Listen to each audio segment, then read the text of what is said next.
Last class में हमने future tense start किया था बेटा, और एक टेंस हमारे फ्यूचर का हो भी चुका है जो कि है सिंपल फ्यूचर या फिर फ्यूचर इंडेफिनिट टेंस। इसका एक ही यूज देखने को मिलता है कि कंडीशनल क्लॉज बनाता है इफ के साथ जब सिंपल प्रेजेंट लगता है। तो कंडीशनल क्लॉज पर हम ऑलरेडी 3 टाइम्स डिस्कस कर चुके हैं, तो अब हम उस पर बात नहीं करेंगे। तो अब हम आगे बढ़ते हैं अपने अगले टेंस में। आज का हमारा नेक्स्ट जो टेंस रहेगा वो रहेगा बेटा future continuous tense. Future continuous की अगर अपन बात करें तो पहले तो हमको किसी भी टेंस को जब हम पढ़ते हैं ना, तो हमको उसकी 2 चीजें पता होना चाहिए कि भाई जब हम उसे ट्रांसलेट करेंगे तो सेंटेंस ट्रांसलेशन क्या देगा, एंड सेकंड इज कि उसमें हेल्पिंग वर्ब और मेन वर्ब कौन सी होगी। ठीक है, मतलब स्ट्रक्चर। तो बेटा ध्यान से देखो, कंटिन्यूअस ना ये आपको 5वीं बार मिल रहा है। Present continuous, present perfect continuous, past continuous, past perfect continuous, future continuous, future perfect continuous. तो ऐसे ही कितने बार मिल रहा है हमको? 5वीं बार। अभी एक बार और मिलेगा फ्यूचर परफेक्ट कंटिन्यूअस। जहां जहां भी कंटिन्यूअस दिखे, कंटिन्यूअस का मीनिंग होता है कोई भी काम सतत या लगातार चल रहा होता है। तो यहां पर पहचान होगी बेटा रहा। किसकी पहचान है ये? कंटिन्यूअस की। प्रेजेंट में हम है, पास्ट में हम थे और फ्यूचर में हम होंगे। रहा होगा, रही होगी और रहे होंगे, ये हमारे टेंस की पहचान आ जाएगी। ठीक है, स्ट्रक्चर बनाने से पहले कुछ बेसिक की चीजें जो कि हम हर बार लेंगे, जैसे मेन वर्ब अपने कितने फॉर्म में होते हैं? 3 फॉर्म में। जो भी फॉर्म वर्ब का फर्स्ट फॉर्म होता है इसे कहते हैं प्रेजेंट का, सेकंड फॉर्म होता है ना बेटा इसे पास्ट का कहते हैं। ये हमारी कौन सी वर्ब है? Main verb. इसके अलावा हमारे पास कलेक्शन होता है हेल्पिंग वर्ब का, जैसे प्रेजेंट दिखे तो कहिए इज एम आर, ऐसे ही पास्ट दिखे तो बोलते चलो, पास्ट दिखे तो वॉज वर। परफेक्ट नाम का वर्ड कहीं पर भी दिखे ना तो या तो हैज या तो हैव या तो हैड। परफेक्ट नाम का वर्ड कहीं पर भी दिखे तो हैज, हैव या हैड। हैज या हैव या हैड से पूछा आपको क्या चाहिए, तो ये कहता है वर्ब का थर्ड फॉर्म। फ्यूचर दिखे तो बोलेंगे विल और शैल। ये दोनों मॉडल्स है बेटा, संख्या में होते हैं 13 modals. May, might, can, could, must, dare, need, will, shall, would, should, use to और ऑट टू। ऐसे आपने 13 वर्ड्स को सुना होगा, इनको मॉडल कर कर बोलते हैं, मॉडल है ये। मॉडल के बाद हमेशा आपको मिलेगा वर्ब का फर्स्ट फॉर्म। मॉडल है, मॉडल को चाहिए वर्ब का फर्स्ट फॉर्म। आगे सुनना, जहां भी दिखे कंटिन्यूअस वर्ब में लगाएंगे और एक friend verb be, second form was, third form been. इतनी इंफॉर्मेशन जिसके पास भी होती है ना बेटा, 12 टेंस यहीं से बनते हैं और 8 वॉइस भी यहीं से बनते हैं। चलो सबसे पहले हम इस टेंस पर डिस्कस करेंगे। हमको बनाना है स्ट्रक्चर। किसी भी सेंटेंस की स्टार्टिंग हमेशा कहां से होती है? ये लगभग आपका 10वें नंबर का टेंस बनने जा रहा है। तो हर बार हमने सेंटेंस की स्टार्टिंग कहां से की है? सब्जेक्ट से, और सेंटेंस को कंप्लीट कहां पर किया? तो ऑब्जेक्ट पर। ठीक है, तो ये सब्जेक्ट से शुरुआत की है।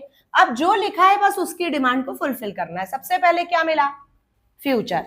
फ्यूचर दिखे तो विल और शैल। ध्यान से सुनते चलना, विल और शैल दोनों क्या है? मॉडल को चाहिए हमेशा वर्ब का। जब तक आप फर्स्ट फॉर्म नहीं देंगे ना बेटा, मॉडल कंप्लीट नहीं होगा। तो उसको विल शैल जो चाहिए फर्स्ट फॉर्म चाहिए। फर्स्ट फॉर्म देंगे तो विल शैल कंप्लीट होगा, विल शैल कंप्लीट होगा तो आपका फ्यूचर कंप्लीट होगा। आगे बढ़े तो क्या मिला? कंटिन्यूअस। जहां भी दिखे कंटिन्यूअस वर्ब में लगाएंगे। अब प्रॉब्लम ये है कि डबल डबल मेन वर्ब एक साथ में नहीं आ सकती। अगर आप कहेंगे कि मैडम मेन वर्ब ये भी, मेन वर्ब ये भी, तो 2 बार मेन वर्ब नहीं आ सकती, किसी एक को हटाना पड़ेगा। अगर सपोज हमने हटाया फर्स्ट फॉर्म को, तो मॉडल की डिमांड फुलफिल हुई क्या? फिर मॉडल को फर्स्ट फॉर्म चाहिए, फर्स्ट फॉर्म आप हटा नहीं सकते। अगर हमने आईएनजी को हटाया तो ये कंटिन्यूअस बोलेगा बाय, मैं जा रहा हूं। बचा क्या? फ्यूचर। तो फ्यूचर तो हम लास्ट क्लास में पढ़ चुके हैं। हमें फ्यूचर नहीं पढ़ना है, हमें पढ़ना है फ्यूचर कंटिन्यूअस। तो फ्यूचर को बनाए रखने के लिए विल शैल लिखना कंपलसरी है। विल शैल मॉडल है तो मॉडल को चाहिए वर्ब का। तो बेटा यहाँ फर्स्ट फॉर्म देना पड़ेगा किसी भी हालत में। अब मेन वर्ब तो ये बनेगा क्योंकि कंटिन्यूअस टेंस है तो आईएनजी तो मेन वर्ब में लगेगा। अब ये पड़ा हुआ है प्रॉब्लम में, जब जब ये प्रॉब्लम में होता है ना तो ये जाता है अपने फ्रेंड के पास। इसका फ्रेंड कौन है? बी। बी इसका फर्स्ट फॉर्म है, वॉज सेकेंड फॉर्म है, थर्ड फॉर्म बीन है। इस बार इसको किस फॉर्म की रिक्वायरमेंट है? तो ये किसको लेकर आएगा? जो फर्स्ट फॉर्म है उसे, बी को। तो ये बी को लाके यहां रख देंगे। अब आप ये बताइए, ये मॉडल है, मॉडल को चाहिए वर्ब का, ये फर्स्ट फॉर्म है, तो फर्स्ट फॉर्म ने मॉडल को डिमांड को फुलफिल किया। विल शैल कंप्लीट हुआ तो क्या कंप्लीट हो गया? फ्यूचर। आगे बढ़े तो क्या मिला? जहां भी दिखे कंटिन्यूअस वर्ब में लगाए, कंप्लीट हुई सारों की डिमांड। अब मेन वर्ब के बाद क्या लगा देंगे? जहां भी मेन वर्ब आए तो बाद में ऑब्जेक्ट आ जाता है। इस प्रकार से आपका ये कंप्लीट होता है स्ट्रक्चर। अब बोले madam double double helping verbs दिख रही है, विल बी और शैल बी। तो बेटा हमने लास्ट क्लास में भी बताया, एक बार फिर से बता दे रहे हैं, जहां पर आई और वी आएगा तो आई और वी के साथ आपको शैल लगाना है, बाकी सारे सब्जेक्ट के साथ आपको विल को यूज करना है। अच्छा बोले मैडम यहां पर ये हेल्पिंग वर्ब है, ये कौन है? ये हमारी फ्रेंड वर्ब है, इसका नाम हेल्पिंग वर्ब नहीं है। बी को लेकर आया, बी हमारी क्या थी? फ्रेंड। चलो सेंटेंस बनाएंगे। जैसे हमने बोला वह एक पत्र लिख रहा होगा, एकदम इजी सेंटेंस बना रहे हैं। वह एक पत्र लिख रहा होगा। वह कौन बेटा? लड़का या लड़की? लड़के के लिए हमेशा प्रोनाउन ही को यूज करना, लड़की होगी तो शी। ही के साथ क्या लगाएंगे? विल। आई और वी होता तो शैल लगाते। ही विल बी राइट यानी लिखना होता है तो हम क्या बोलेंगे? He will be writing a letter. बना लिया आपने? कैसा सेंटेंस बनाया आपने? अफर्मेटिव। दूसरा बनाएंगे हम नेगेटिव, ध्यान से सुनना। वह एक पत्र नहीं लिख रहा होगा। जो हिंदी का नहीं होता है ना, ये इंग्लिश का होता है बेटा नॉट। अब हमको बनाना है नेगेटिव, तो नेगेटिव को क्या चाहिए? अब नॉट से मिलने गए तो नॉट बोलता है मेरी पोजीशन होती है, नॉट की पोजीशन हेल्पिंग वर्ब के बाद और मेन वर्ब के पहले। ये जो नॉट दिख रहा है ना बेटा, कहीं भी नहीं बैठता, इसकी स्पेशल पोजीशन है। क्या? हेल्पिंग वर्ब के बाद और मेन वर्ब के। तो अब यहां पर देखो, हेल्पिंग वर्ब हमारी क्या है? विल शैल के बाद और मेन वर्ब के दो पोजीशन ट्रेस हुई, किसकी? नॉट की। अब आप बताइए विल के बाद, सॉरी बी के पहले या बी के बाद? बी के पहले पक्का? विद्या माता इस बार तो पक्का है बोले मैडम, आप गड़बड़ होगी च नहीं, है ना? जब लेकिन आप पहली बार जब क्लास में बैठे थे तो डाउट था, बी के पहले बी के बाद, कुछ बोल रहे थे पहले, कुछ बोल रहे नहीं मैडम बाद में लगाइए। देखो बेटा इसलिए मैंने इसका नाम क्या रखा? फ्रेंड। झंझट जीवन में होना ही नहीं अपने, मतलब इसको आप प्रैक्टिकल लाइफ में भी लो बेटा। जैसे कोई भी चीज, अब जबरदस्ती हम नॉट को बोलते तो यहाँ मत बैठ, यहाँ बैठ, ये यहाँ कर, तो वो परेशान होता, हम भी परेशान होते हैं। तो आप रास्ते ऐसे निकालो जिसमें किसी को कोई प्रॉब्लम नहीं और हमारी चीज हमें लॉन्ग टाइम तक याद रहे। जैसे अभी नॉट को बिठाना है, तो नॉट को बिठाने के लिए दो पोजीशन ट्रेस हुई, हमने इसको सीधे सीधे क्या बना दिया? फ्रेंड। एक नाम ही तो देना है, उसको भी खुशी मिली कि चलो किसी ने तो दोस्त बोला, अदरवाइज वर्ब को कोई दोस्त बनाता है? हमने बना लिया। तो फ्रेंड फ्रेंड हमेशा कैसे बैठते हैं? ये इसका फ्रेंड है, मेरा या आपका नहीं है, ये किसका फ्रेंड है? वर्ब का। तो ये दोनों हमेशा कैसे बैठते हैं? साथ साथ। अपने बीच में किसी को भी बैठने उठा के भगा देते हैं। तो बेटा ये वाली जो लाइन है ना, फ्रेंड फ्रेंड वाली, पूरे पैसिव वॉइस में आपको आगे रखती है।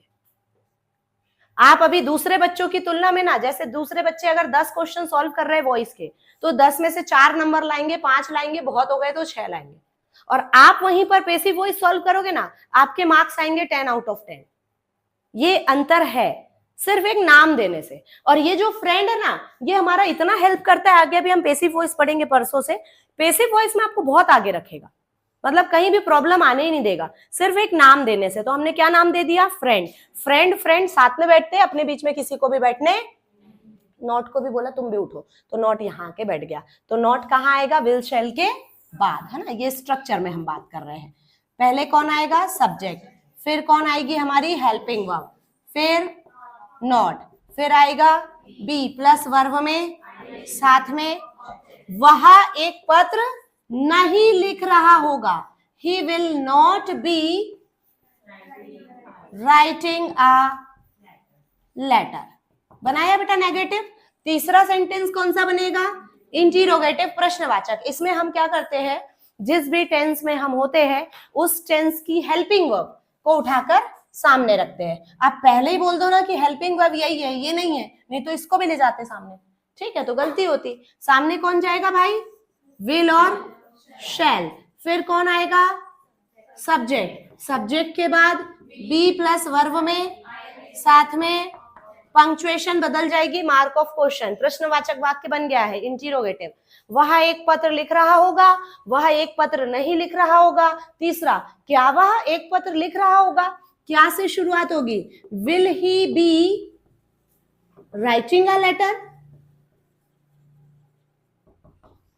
लास्ट, इंटीरोगेटिव प्लस नेगेटिव जब भी बनाना हो ना, यहां पहुंचना इजी पड़ता है नेगेटिव से। इंटीरोगेटिव बनाने के लिए हेल्पिंग वर्ब को कहां ले जाओ, वो तो लाना ही पड़ेगा भाई सामने, पोजीशन बदलनी पड़ेगी दोनों की, इन दोनों की, ठीक है। तो सब्जेक्ट बाद में आ गया और नॉट लगा दो तो नेगेशन आ गया, बाकी चीजें एज इट इज रहती है, ठीक है। तो क्या बोलेंगे, क्या वह एक पत्र नहीं लिख रहा होगा, क्या भी आएगा, नहीं भी आएगा।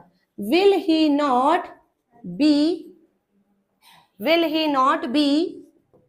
Writing a letter. क्लियर बेटा इतनी बात।